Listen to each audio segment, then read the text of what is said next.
ពន់អងពឹងខ្លាយខ្លួនជាថ្ម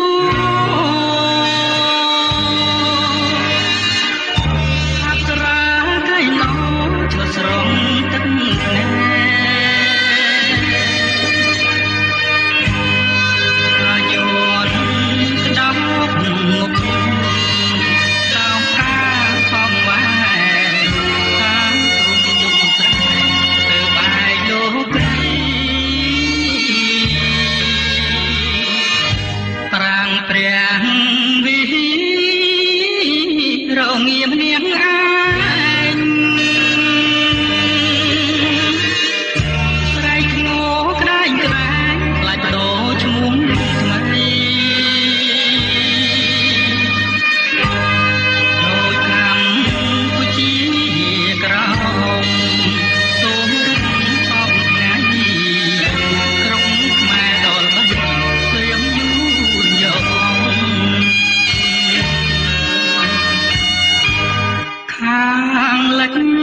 ក៏បាត់ខាងកើតក៏បងកូនតាលិចលងស្ទើរលួងប្រលឹងក្នុងភ្លើងសង្គ្រាមចោលសាប់យកចាំដំរីក្បាលជលមល់ជី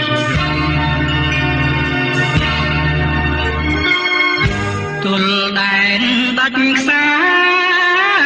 ខ្មែរស្ទើរដាច់ពូជ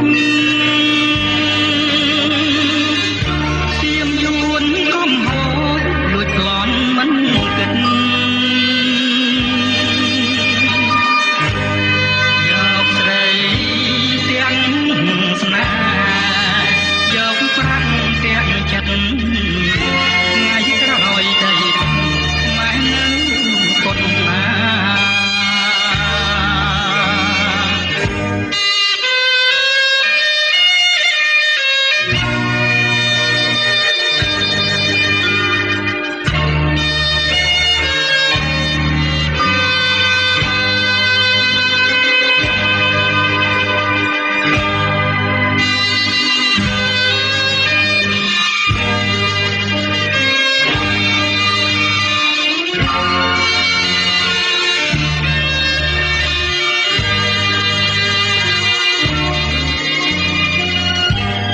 ខាងលិច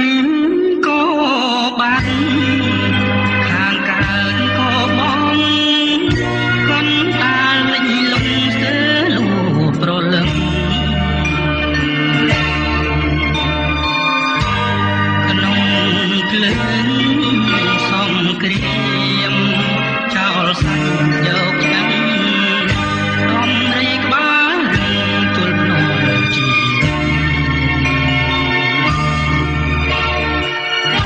ទល់ដែនដាច់ខ្សែខ្មែរស្ទើរដាច់